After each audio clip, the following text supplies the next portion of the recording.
Winter, spring, summer, fall, seasons change, we still keep it together. Hey Beverly Hills 90210 fans, are you ready to dive deep, episode by episode, storyline by storyline, character by character, as we break down the making of your favorite zip code, with your hosts, Charles Rosen. Did I say that? Harry This Mullen. heinous thing about the real person, and we're going, what? We're getting rid of this guy. Pete Ferrero. I'm feeling wonderful. Kathleen looks TV crush-worthy. Like so many special guests. And all your questions. Live on the Beverly Hills 90210 show. Oh, yeah.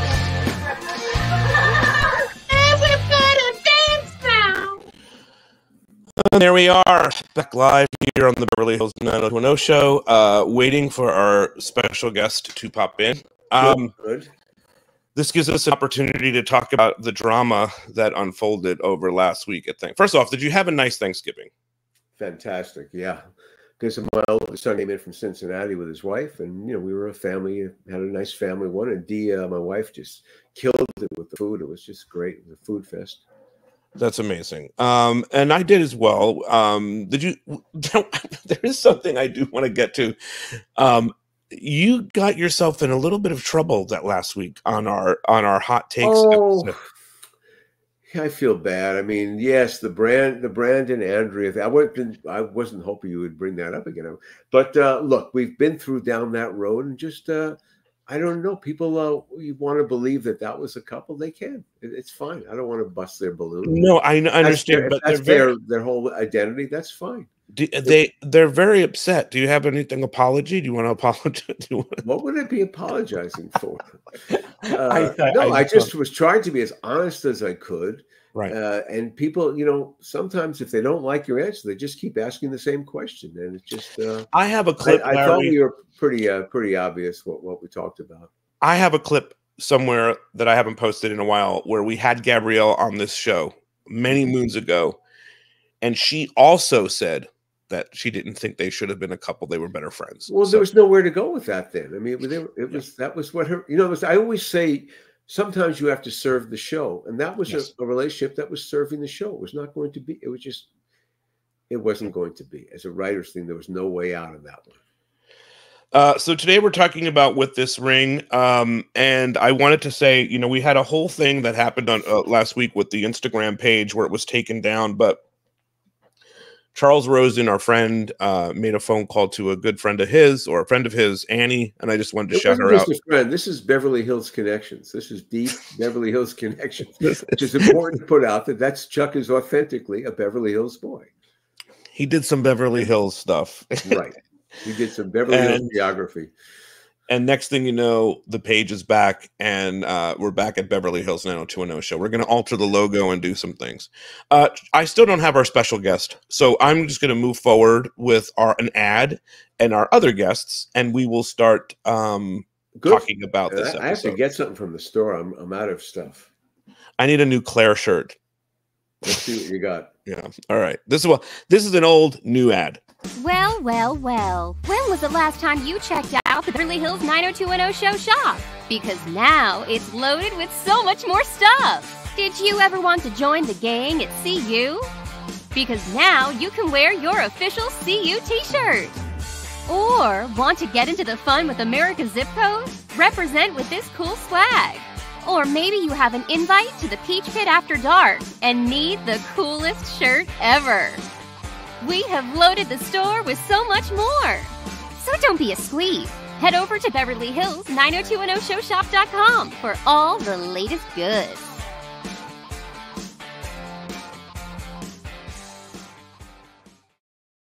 Okay, we have our panel here, expert Drew Kinney, who was a part of the show, making the show, and Bryan, who was not, but he has a Y in his name, and he's very popular on Reddit. Bryan knows television, inside and out. He's always amazed me with his ability to know 70s, 80s, and 90s television. Yes. And it's a pleasure to have him here. He works a lot on the Reddit board, and we like those folks. And I guess, you know, in a way, we're starting to trend to some of those more Reddit topics. Not tonight's show so much, because tonight's show is really about With This Ring. It was a season 7 episode. It was a sweeps February episode, and those are like the Moneyball episodes. There's a lot more writing on them. And if anyone wants to understand, I checked the ratings of this episode, and it was 13.5 was the number. That represents like 15 million people. Like that would be like so insanely successful today. Do you think TV has people that watch? Like, does any shows have an audience of that size? No, probably, you know, other than the special events, probably not anymore. I'm sure, like, shows now are successful if they have a 2-point rating, a 3-point rating. Yes. So that just gives you some perspective, and that was on Fox, which didn't even have 100%, penetration in the U.S. Not every market was there, so that was pretty cool to look at those numbers. I was really curious, considering it was season 7. Supposedly our ratings were weak, and they were really punching strong that year, except for, of course, the Wednesday night before Thanksgiving, which always sucked, and that's personal piss off of mine, because of course the Rolling Stones episode was aired that night too, on a Wednesday. Anyway, that's it. The episode was written by Phil Savith, who passed away in, I want to say, November of 2003. He was my dear friend and partner for many years before this. We had a theater together. Yeah, I miss him every day. And he was a gifted writer who lived like a hippie in Vancouver, and I kind of poached him out of his comfort zone in Vancouver and brought him down for part of season 6 and season 7. We couldn't have done it without him. And he wrote this episode, and man, there's a lot going on, but it's almost structurally perfect because there's a complete story. This Ring story is a complete story.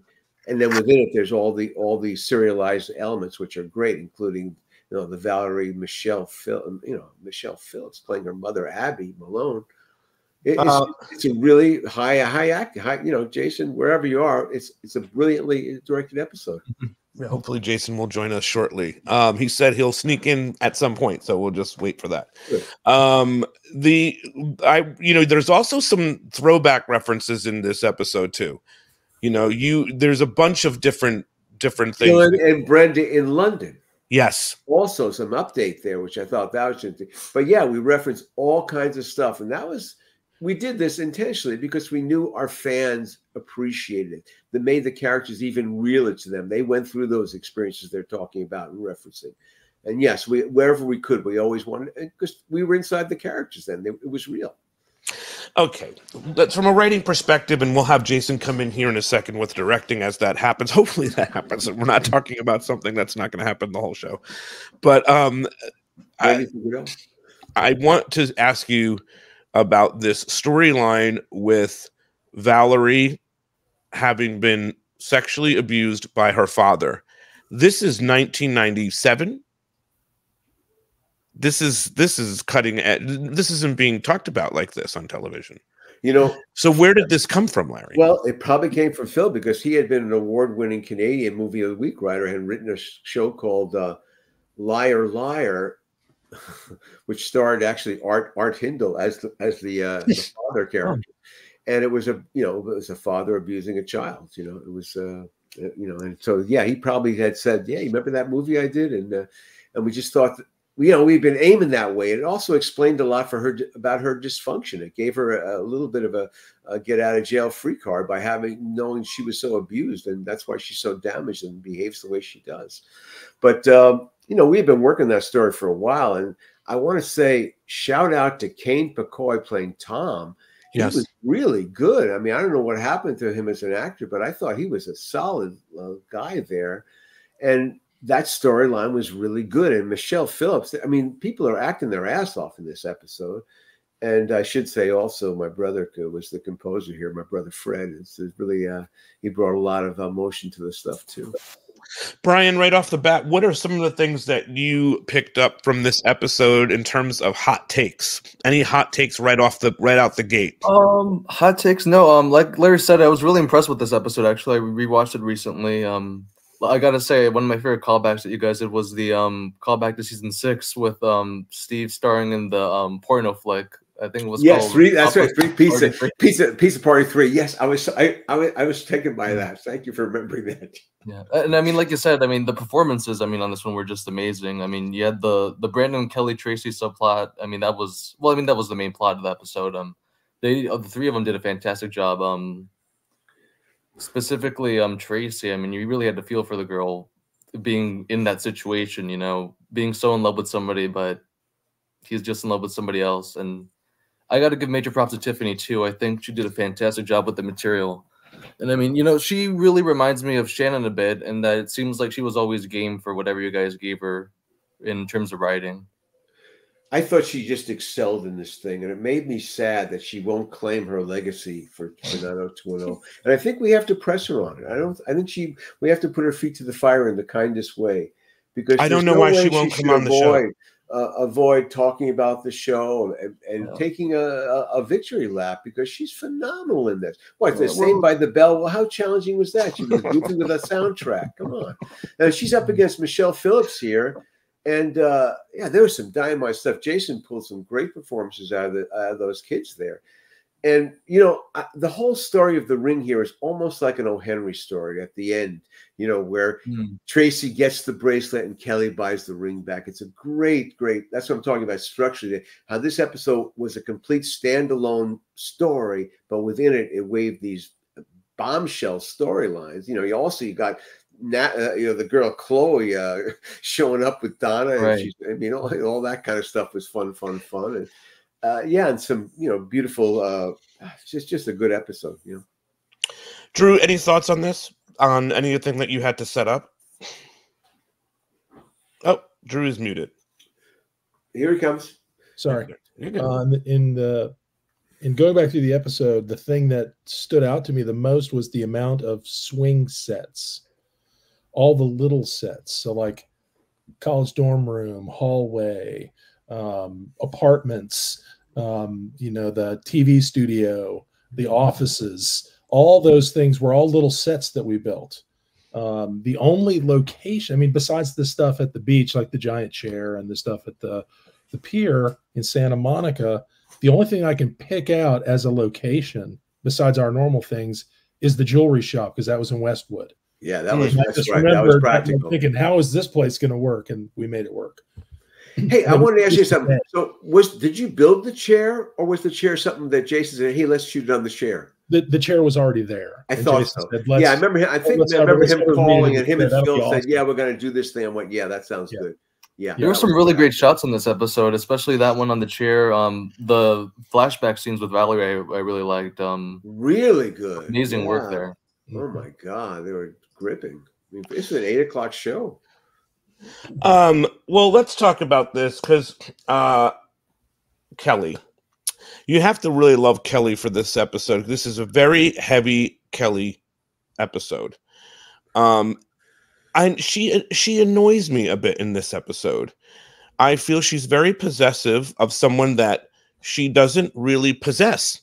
That she is on and in and out about what she wants to happen. She's not really sure. She's stepping, knowing that he's going out with Tracy. She doesn't seem to care, and then she buys back the ring at the end of the episode, which I think is very bizarre. Beverly Hills. These are entitled kids. Okay, again, it's about them. Yeah. I mean, again, she's a flawed character. That's just so great about her. But yes, all those things are true, and she won't let it go. And she does reference back, "I chose me." She says, "Oh yeah, yes. I had the chance here. We set the whole thing up." Yeah, no, it reveals to her. We want her to hurt a bit. We wanted her to hurt a bit, which was good. At least you saw her have some pain. Yes, she buys the ring the ring to soothe the pain. Honestly, it makes sense for her character, because if you think about where she started at the beginning of the show, she was a character she wanted to be the center and impress everybody, but there was a shyness to her. And this is that sort of the antithesis of that, where she is like, she knows how to get things done, and she's not going to reveal something. She's going to make a move. Totally different person. I think it's a nice sort of build up for where her character moves through the arc of the whole series. Yeah, and also, it's some other interesting I noticed. in the Tracy references the royal couple. I think that's the first time we heard that, which of course I always saw them as that. People hate that, but Brian, I'm curious for you from Reddit, the Brandon Kelly people. It's it's surprisingly a pretty popular couple on the subreddit. If you can imagine that, you Kelly, both Brandon and Kelly get their fair share of hate sometimes, but they're one of the more popular ones. They definitely like to see her more with Brandon than with Dylan. It's very interesting. It's a very interesting dynamic because I will say they always they love season 4 and 5, but after that it gets a little muddy for them. They're not a big fan of season 7 or 8. Brandon and Kelly. I mean, this with is season 8 you have the whole Emma thing and the not really wedding, so that's understandable. You missed that, Larry. I don't know what that is. Yeah, they almost got married. And then at the day of the wedding, they flew Jim and Cindy in. Jim and Cindy were both on the show. Payday. And they didn't get married, Larry. At the end of it, and they had I feel like they all ate in the kitchen at the end of it. I don't know. I don't know what to say. Anyway, so going back to the Valerie thing, talk to me about getting Michelle Phillips as Valerie's mom. We had. Did we talk about that with Diane Young in our season 7 stuff? I'm sure we did, but remind listeners. I think we were looking for someone terrific because it was going to be a couple of episodes at that time. I think, or maybe was this the only time we see her before your later on stuff? I think we've seen her once before. Before, maybe. I think so. I think you're right. No, look, I mean, Diane, when we heard that she was available and interested, then we said yes, because we're giant fans of hers, and so that was just a big coup. But I thought acting wise, in this stuff, you felt the pain and you believed the fact that she did not know. And then in the end, it's again good writing. She sells the house because she can't live there in a way that kind of takes the curse off their relationship a little bit. And just that's a pretty mature episode to have all these things happen in one episode is fucking phenomenal. And you talked about Kane Picoy, and he's been on this podcast before. You said you thought his stuff was so good. He's so solid. I mean, he was so well cast in a way. I wish he had a bigger career because he deserved one. But I thought he played the other guy really well, and he was really with her, and she was good with him. You really believe this relationship. These people from Buffalo now they're at Beverly Hills, and they're kind of outliers, and bonded by that. I mean, I liked him. We wrote some hockey for him too, which he didn't really play. Yeah. And so, but I thought that stuff was really creepy with the dad in the back, all the dreams that she was having. Gets in the bed with her, for Christ's sakes. I mean, and all that daddy talk. There's some intense lines. Yeah, like there's one where he's like telling her a story, and he says there was once a girl once upon a time, made her dad so crazy that he did like all these insane things. Bad things to her. I know. And then the dead body in another episode is Steve Wasserman. It's another black and white. Who is this? Who is this man that's playing the dead? He would be a special business extra, so to speak, or probably someone actually he probably got residuals for it. But yeah, it's just an actor. What do you mean a special business? We need to match some. Well, that's a title. That's a. Because he has no lines. And whatever the deal. What does that mean, though? A business extra? Well, if you're featured in the background, for example, if you're like juggling and something, you'd be a special business extra, so you get an upgrade. Oh, so he probably gets a day player. Yeah, it's a day player with an upgrade. He's wonderful. Yeah, I mean, he probably was an actor friend, and we were looking for someone. I think this one came before the other one. When did the other one happen? I think actually, when we see the dead body, was that the leading to the suicide one? The leap wasn't stuff? the dead body earlier, like season 6? I think the black and white and then the red blood. So basically, we had to match someone who looked kind of like Steve Wasserman. So that was kind of the idea. Better version of Steve Wasserman. Nothing better than listening to a podcast and nobody knowing the order of events. I just want to say, Brian, thank you for being here and knowing what season. Well, I'm pretty sure it was season 6. I think you're right. You're right. It might have Yeah. been. No, yeah, because that's what the whole David and suicide Donna. talk, and then David, and Donna, yeah. yeah. I mean, David and Valerie, yeah.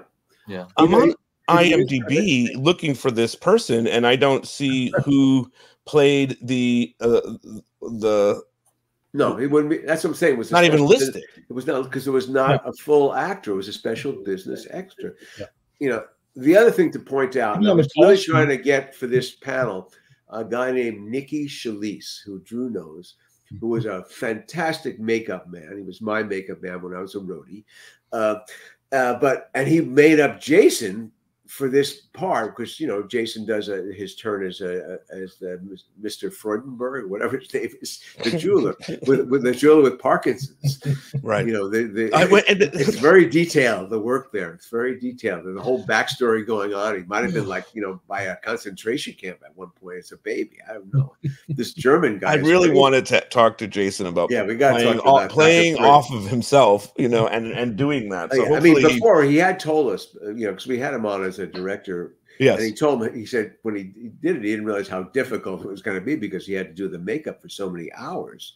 Yeah. To get that right, that it was a lot of time away from the set where he should have been directing. So I'm holding in case hopefully he shows up to talk about that. But I wanted to talk about this carnival or the Santa Monica Pier. Yeah. Mm-hmm. This Santa Monica stuff. We have a few things going on. Donna is with the firefighter. Oh, Cliff, yeah. Cliff, yeah.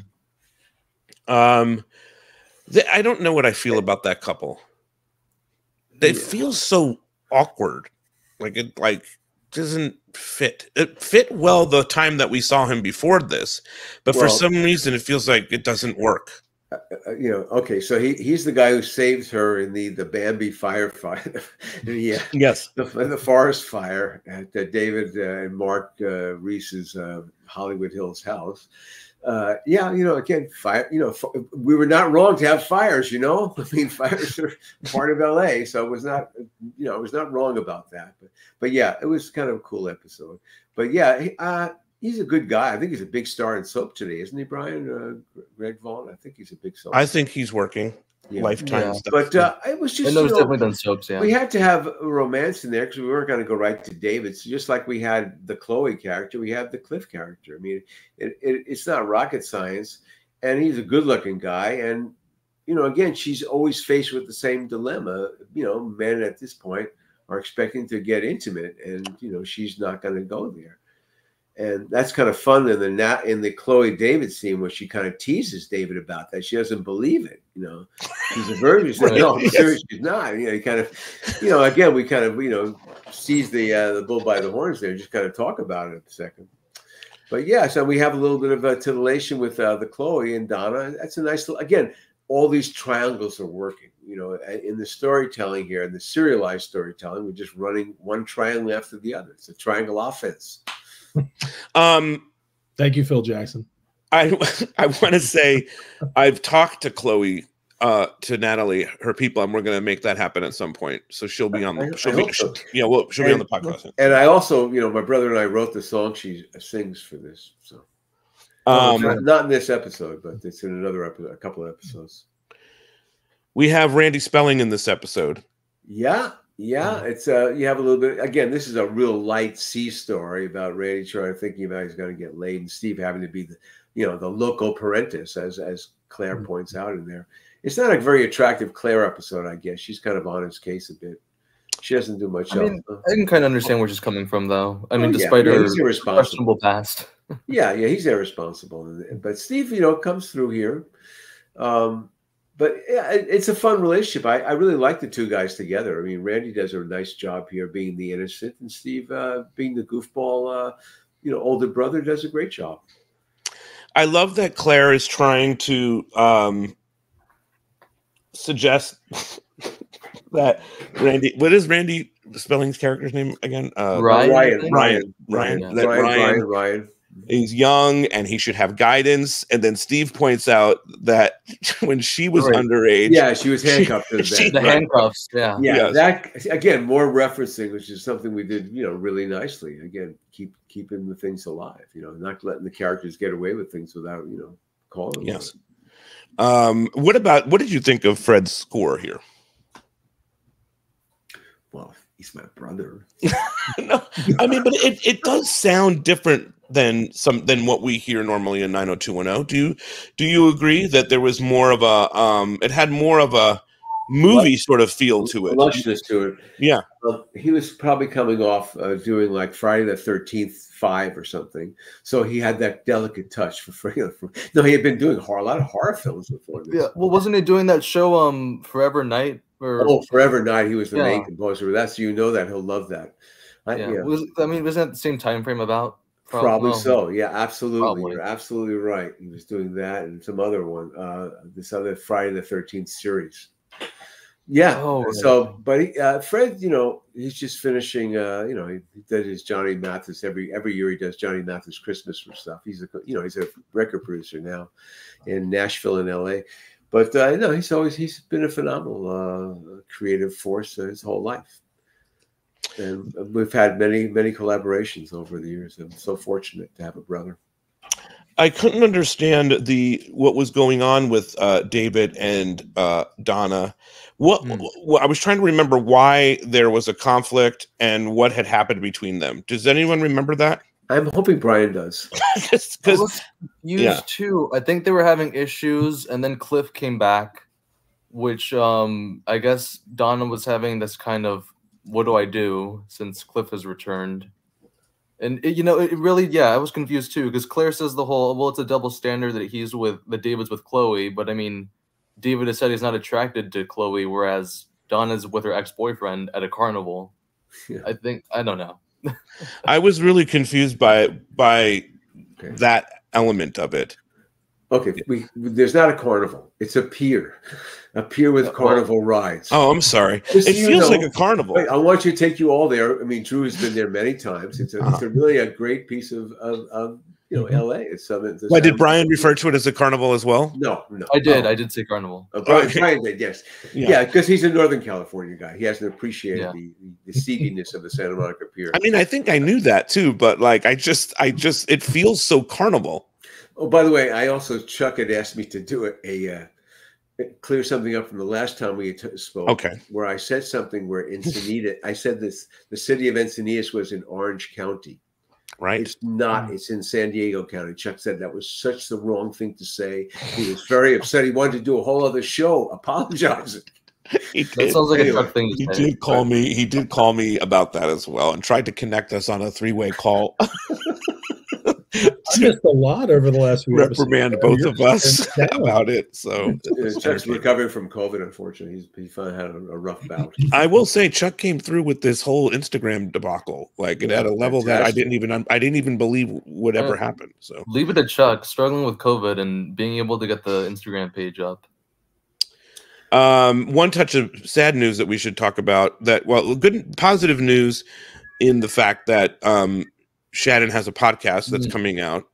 But she revealed in an interview, Drew, I don't know if you saw this, in People, that the cancer has spread to her bones, which is scary and sad. And I don't know, like I think of Brenda Walsh or anything that Shannon has played, and she's so vibrant and full of life and so dramatic and so not dramatic when she needs to be. Like, I just see that person on screen, and it's such a sad thing. Larry, did you see this earlier today? Yes, earlier this morning I saw it, and I thought maybe it wasn't, updated news. It came from People magazine, but maybe it was.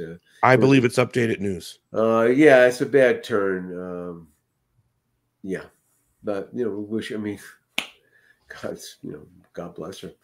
But I know she's been really busy doing a lot of autograph shows. To her, to the fans are just gone crazy to see her. So she's so generous with her time, and she's out there. She's taken that. She should. She's people they love her. They love her for this. They love her for Charmed.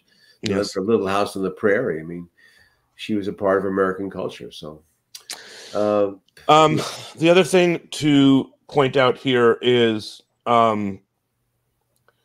Brandon and Tracy are not getting along at all. Well, I mean, again, something happened in a previous episode. Yes, she found the ring, and she thought it was for her, but it wasn't for her. And so, yeah, it's just one of those great moments. Again, that was pretty cool that we kind of set that up because, again, it was a long game. We knew we were going to be reeling this in. This relationship was going to wind down toward the end of the season. So we had to kind of make it, again, keep the emotional reality. And this ring thing is, is dynamite. It's just, it means so much. And yeah, she finds it. And now, so we see them and she's just frosty as all hell to Brandon in the beginning of this. And it ends up well for him when she gets a gift at the end, which is just, again, Kelly won't commit to him outside the jewelry shop. There's a moment there where he says he was there to bring it back. And she doesn't jump at it. I mean, and there's right there for her and she doesn't do it. But I think he doesn't make it clear that he still has it. There's a lot to break down here because, first of all, at the television station, Tracy and Brandon are not there. There is just no communication. He's saying the same things over and over, you know what I mean, to try to get out of this. And then there's an awkward sauce scene where Kelly watches Tracy and Brandon get into an argument. Yeah. All this with the backdrop of the 100th broadcast going on as well. Which is kind of fun. Again, we try to have these little events. We get Nicholas Pryor, A Day of Work. God bless Nicholas. He's in North Carolina. He's in Wilmington, Drew, if you're ever there, with his wife, who we also love, Christine Belford, who played Samantha Standers.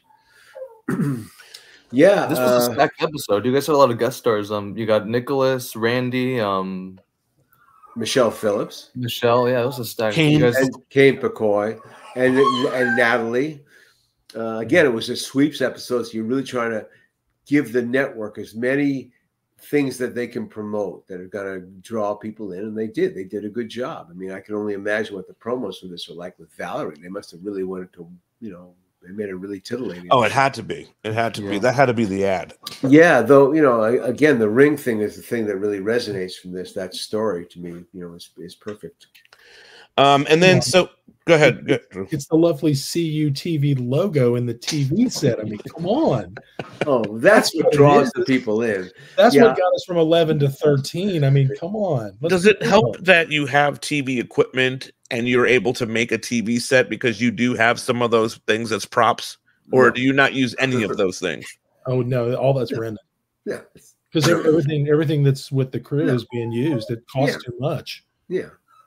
I mean, you'd spend 12, 15 times as much to use that the real equipment, than using the dummy stuff. Because so you rent out dummy TVs, all that other stuff. Yeah, yeah. I mean, the TVs are like you buy specially synced TVs, so they're made and color timed to be shot, and use a Barton box on the camera to get the roll right, because you get that refresh on the video screen where you get the bars. Yes, that eliminates the bars by getting the two in sync together. You can always tell when somebody does a real cheap show because you see the bars and they just don't say anything about it. They just kind of glance over it, move real quick. They didn't want to do all that. Yeah. I mean, there's someone on set who does just that, video playback. Yeah. That's someone's job. Yeah. And so then at some point, Kelly we referenced the Donna hostage situation too, where Donna Yes, I also like that Claire. Said something about Donna. I love your hair this way, and I was wondering if I love your hair color this way. Is that something you would have written? I feel like they just improv that. Maybe. I feel it was very natural conversation. Maybe they asked Phil because he would have been, the point man on this. Yeah, I feel like that was added in. You can throw it in. If we don't like it, we could always take it out. So yeah, why not? Anyway, Tracy does go to confront Kelly. Yeah, that's cool to be able to do that, to kind of put two people like that together who never have a scene together. Okay, so now, well, she can't. Jill can't look her in the eye, so that's no, I'm just kidding. Yeah, sorry, that's an old joke. That's an old Jessica Alba joke. Sorry. Oh, I don't get it, but. Remember that Jessica Alba said that she couldn't look. Right. Sorry. I'm sorry that you missed that. So I didn't get I forgot the Jessica Alba story. Yeah. Yeah, no, but that was again, if you can write, as a writer, you want to be able to do stuff like that, to put people like that together, rather than have them talk behind the back of how they're pissed off. Let them go right to it and confront it, and that creates a pretty good scene and really an awkward moment for Kelly, obviously, to have her show up there. Yes. And everyone's in a pink bathrobe, I noticed. I wanted to bust Molly for this stuff. Because I noticed Michelle Phillips was in like a pink thing, and everyone's got this. So before Barbie, we were doing pink. What did you think of that, Brian, of the scene with Kelly and Jill and Tracy?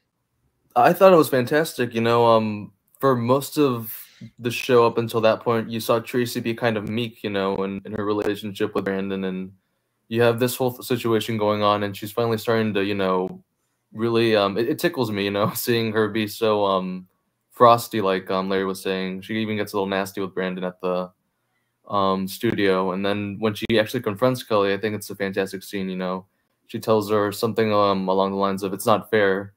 I love him, you love him. You were supposed to let him go, but you haven't." Yeah, it's for, you know, it's, you know, might as well get right to it, because it really helps her character, because she has been kind of a doormatty kind of relationship where he's everything, and she kind of fights for him, which is great, you know. And in the end, she loses, but she fights. And I guess it goes back to, you know, this character we were creating for her, which was kind of a Central California, lives on a farm, you know, kind of a little bit, you know, different than the Beverly Hills kids. So I was happy, you know. I mean, Jill's been a friend of the show. It was too bad we don't have her here, but you know, we're not really focusing on it. But yeah, she brought a lot to the show, and again, she served the show as much as we wanted her to go on. There was no, I mean, I wasn't there, but I wouldn't have thought of brought her back. I think they Whereas did. I would have brought back bring Susan. her back. Oh, they did, yeah. They did. They brought her back for a hot second to.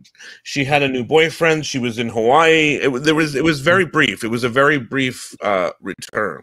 Well, you know, John Eisendrath created that character, so he got paid for it. That's how we sometimes look at things. That's sometimes how we look at things. That's why Tracy came back in season 8. There you go. I want to talk about the jewelry store. And I wanted to talk about it with Jason, so we're hoping that he still pops in here. It's not looking good, I would say, at this point. This idea, and we talked about this in the Thanksgiving show, this idea that Jason would play 2 parts. Larry, who would say this idea? Would it be your idea? Would it be Phil's idea? No. Would it be Jason, the director's idea? There's no way I can't remember clearly, but there's just no way I would have said to Jason, who's directing, would be irresponsible. Hey, well, also, why don't you play the other character while you're directing? No, I wouldn't have said that. So Jason probably, to have a good time, to keep himself, you know, invested in stuff, because again, you know, this is like episode 200. 200 probably, and you know, you got to keep everyone excited and, you know, challenging. He probably said, yeah, let me kind of do this and play the jeweler. Maybe we talked about the jeweler in the concept meeting with Phil and him and I, or maybe just Phil and him, and you know, it was going to be a German guy, and he said, you know, I can play this. So maybe Phil encouraged him. You know, unfortunately, Phil's not you know what he had to do, Larry. What's he that? Had to go into Paul Wagner's office and go, look, I got this idea. And Paul had to look at him and say, are you insane? No way. Get out of here. The only thing is that normally would happen, but Paul was so absent that year. That was the year he really was sick. So I wish he was there, because I would have still been working in the season 8 and 9. I needed him desperately to handle the actors. And that's what he did so well. But probably Phil and him just thought it would be cool. And I ran it by me, and I said, yeah, why not? You know, anything to keep Jason, you know, happy and well. And he did a great job. It's so detailed, the work, and I'm watching it now. This Parkinson's hand, and then he improvises one line at the end, which I know. I love that. Yeah. What a strange young man! You guys, what a strange young man! Like a little reference to himself and the thing, which is sweet. I mean, it's, you know, he's. But I mean, the dramatic directing he did for, you know, look, it's hard to. He always has to direct himself in these things, but to also have to spend the time in the makeup trail. That's where he realized that he didn't think that through. When he's playing against himself, there's obviously a stand-in to stand there and has to kind of look from behind like Jason and whatnot, right? Yeah, very standard, very standard. How helpful do you think it is for that person to be an actor, or for that person to be in it, or does that matter, do you think, to Jason? It was one of our stand-ins. It had to be. Yeah, It's one of the people we normally have stand in. Probably standing for Jason. Yeah. Does the person have to run dialogue with him? Does it, like, these are the kinds of things He's I'm wondering. comfortable with him. He might. He might. I mean, they sure. already had great relationships from doing that stuff all the time. Again, it's a little bit of a family. If you're running stand-in for someone, you're part of it, really. Yeah. You're there every day. Right. And everyone, trusts you, likes you, and, wants you to succeed. This idea that he's gonna, but it's not intellectual property. You shouldn't get a residual.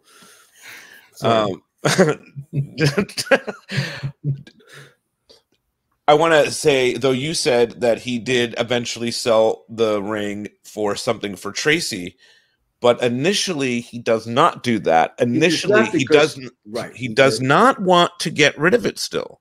Right. And he walks out with there, and they have that great moment out where Kelly and Brandon are outside the jewelry store, shot really in Westwood. And he must. Is it a real jewelry store? She thinks she came too late. Okay. Mm-hmm. She thinks he's already done it. She does not know that he still has it. He does not tell her he still has it, but he can tell from her reaction. She goes, "Oh, well, it's probably for the best. It wouldn't work." She basically gives herself a soft landing, and he doesn't. Again, it's one of those lost moments where neither of them commit when they could have grabbed it.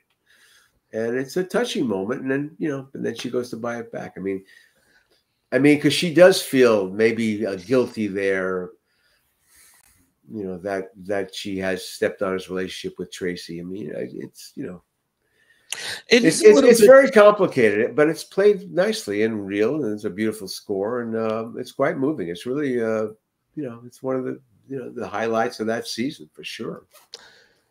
I think it's abnormal for her to go buy the ring back. Oh, but she's from Beverly Hills. That's what you do. You want it. She's definitely got the money for it. They're not. And then Tracy at some point says that Brandon she doesn't want anyone else to have it. That's so beautiful. This is a shows topic. how much she loves him. Like you said, she's a flawed character. Curious on your thought. At some point, Tracy tells Brandon that you've already been cheating on me, like in his mind, because he's holding on to Kelly. Do you guys, Brian, is that cheating in 2023? Holding on to someone in your mind? You're of this generation. Is that cheating? I don't think it's a generational thing. I think it's more of a it's always been cheating. Well, you'd be jealous. It's emotional cheating, I guess you could say. It's emotional cheating. Do you think he's emotionally cheating with Kelly, Larry? Well, you're the author. Definitely. Because he's keeping secrets. He's keeping secrets. He's not in the relationship 100%. You can get busted on secrets. It's just gonna come back to haunt you. There's no defense. He's been lying. He hasn't been forthright. How do you feel about this, Drew? And again, lying is the cornerstone of drama. Yes. Well, it's interesting. I'm sitting here listening to this and thinking about this, and I was just looking it up, trying to find the actual quote, because I'm sure I'll butcher this. But I was talking about the arc of Donna from the sort of innocent ingenue to where she is now.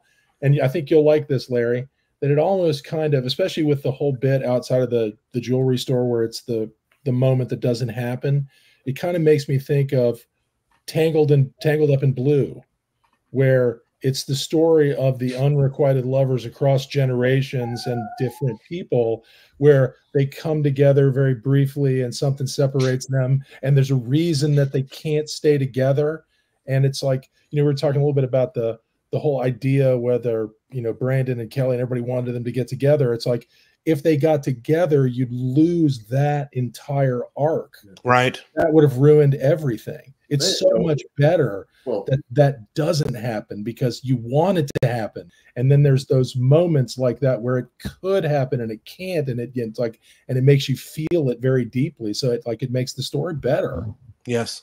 That's what we aim for. I mean, that's always the idea in these kind of things. You have to kind of bring them close and put them together. But again, keeping the emotional reality of it, you got to really slow play it. You got to make it seem real.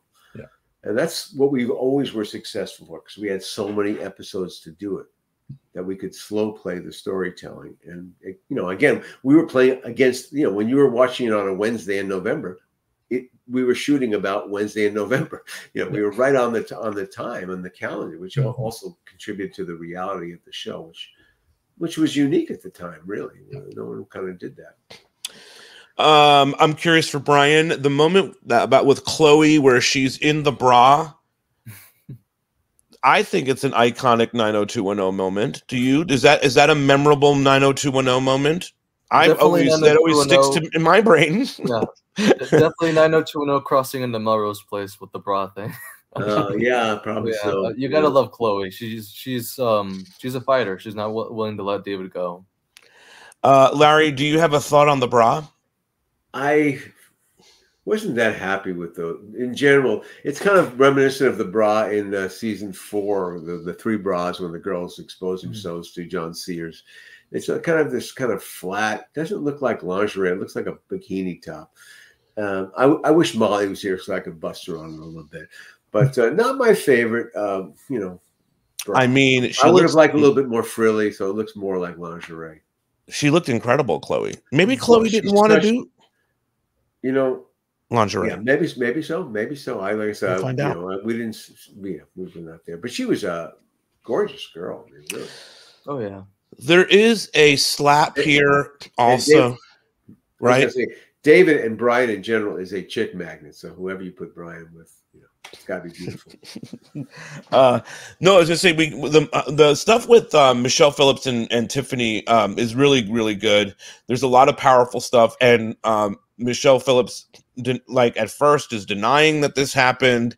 And then she comes around on it. It is Valerie's mom, and it is happening. There's a smack at some point, right? I mean, it gets pretty intense between the two of them over this incident. And and Kane Picoy, Tom is there to validate and verify everything that Valerie had been saying, who has a history of making things up. But this is not one of those situations, right? Yeah, Kane got to do a scene with Michelle Phillips. Yeah, I just amazed that Jason got these actors to commit to this kind of a level of work because again, Michelle would not have known Tiffany, and she was not really an experienced actress, Michelle Phillips. I mean, I haven't looked at her IMDb. Did she do other series? I'm sure she must have done another soap. She had a stint on Hotel, which was another Aaron Spelling production, playing a villain character on there. So she must have been in the Aaron Spelling universe. Yeah, a little bit. That's probably how Diane was able to get her. What was this? Meaning Kelly, buys the ring back because she still loves him.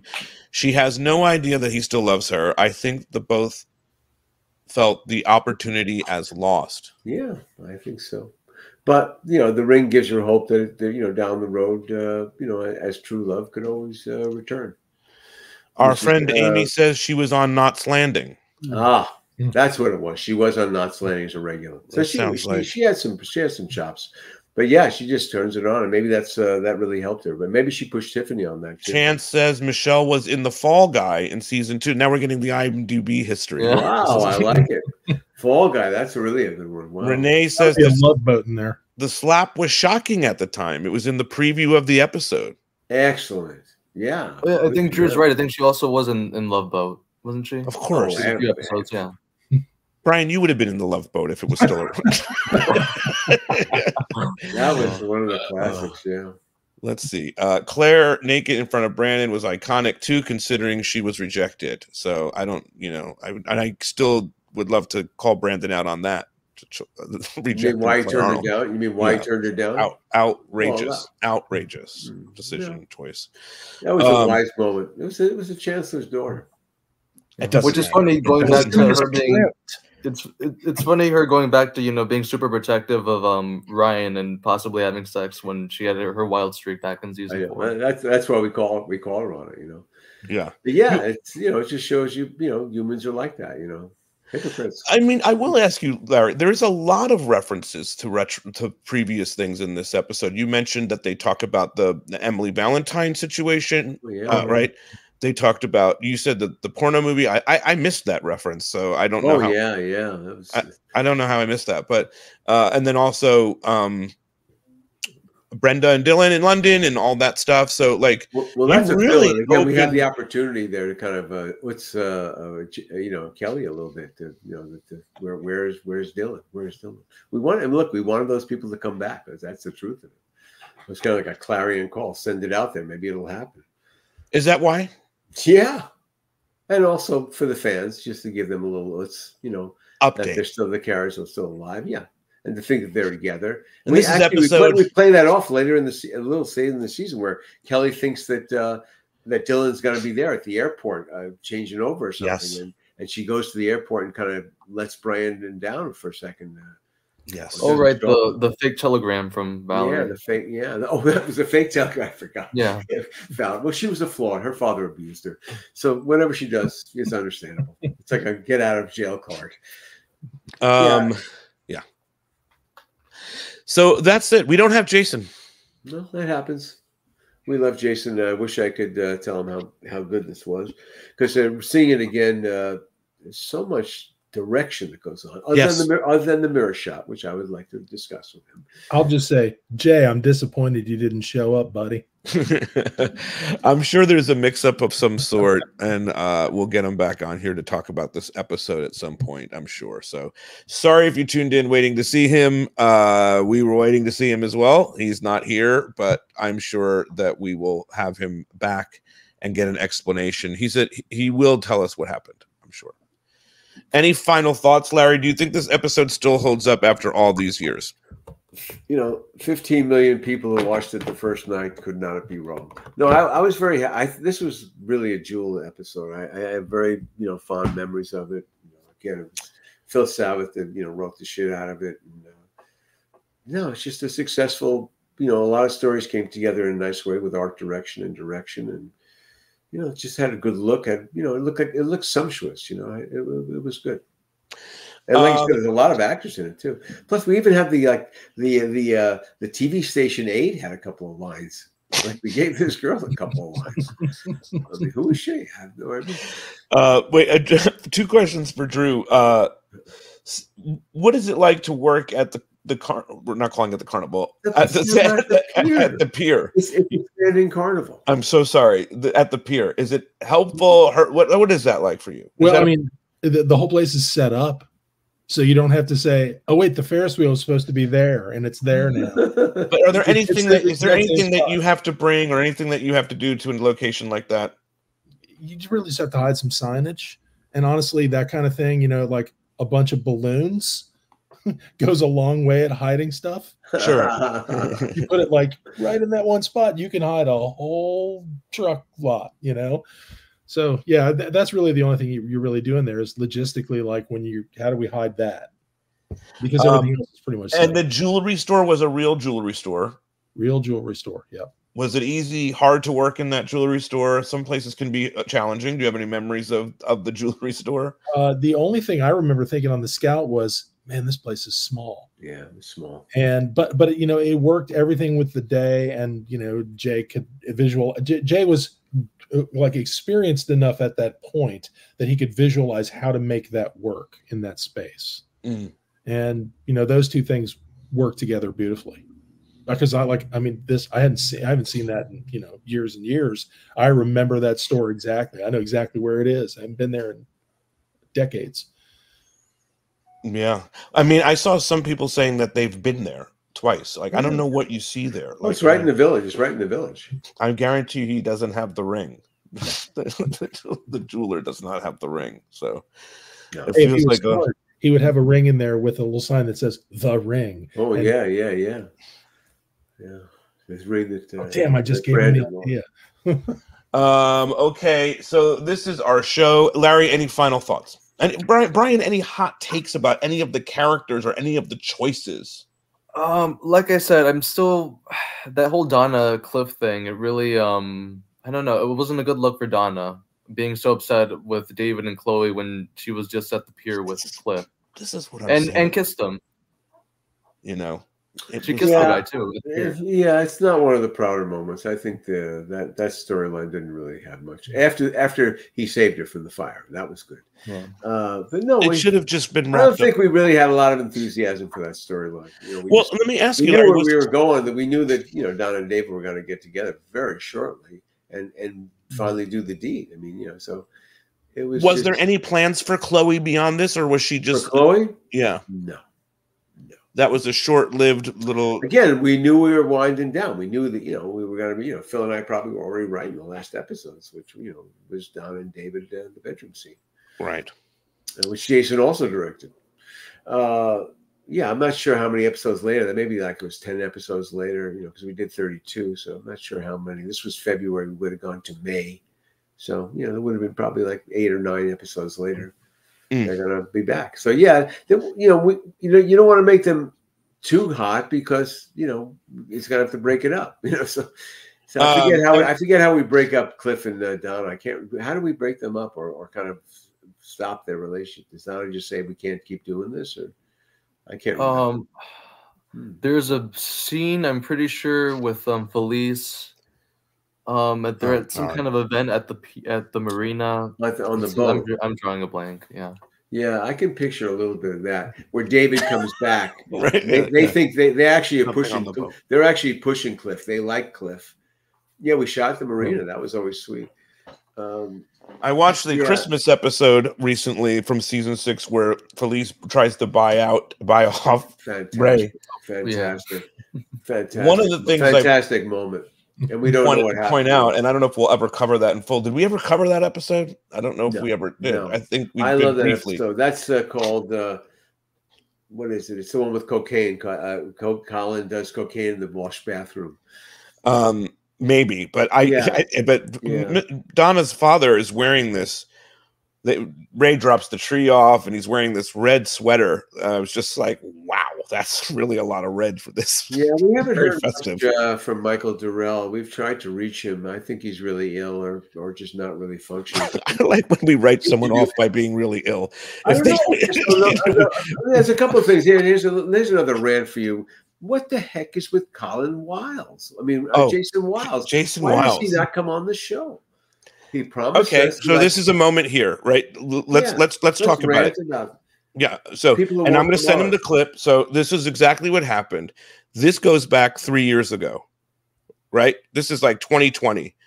Larry found Jason Wiles on social media. He reached out to Jason Wiles, and Jason Wiles said, "Absolutely, guys, let's do it." We were so excited. We're sending dates. We're sending information. Jason Wiles does a total disappearing act. We don't hear from him. We checked more dates. He gave us his phone number. We text with him about nonsense. You know what I mean? Like I think he did the other podcast. He did OMG. No, he has not done that. They're not there yet, Larry. But he will. Don't worry. He will. Yeah. That would really piss me off. I'm going to ride his ass if he does that. I'm going to bust his balls. Your list is getting long today. The Tracy Middendorf effect. What's that? It's the Tracy Middendorf effect. Yes. Yeah, she did. And also Dina Meyer. Well, but Dina Meyer's episode of 90210 OMG was really a wasteful 15 minutes of everybody's time. However long she was there, she had no memory. She didn't know what she was talking about. She confused the scenes. I mean, the two girls were doing their best to salvage what that was. So, I don't know if Dina was fully Jason, in it. I'm still hopeful that Jason. I just reached out to him like 2 weeks ago. Jason Wiles, because I saw him. You watch sports, Drew. He's in one of the Fansville football commercials. The Dr. Pepper Fansville. Right. It's a big commercial. Have you seen it, Brian? I haven't. No. Yeah. Well, if you watch football, which millions and millions of people do, there's a series of commercials called Fansville, which are kind of classic.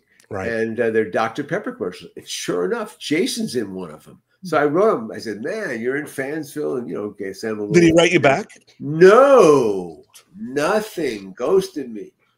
So it's like him, Tiffany. I mean, his character. Do you think his character is still in jail, or would he be out by now, Colin? Oh, he's out. He's out. He's living in Thailand or something. He's probably living in Bali.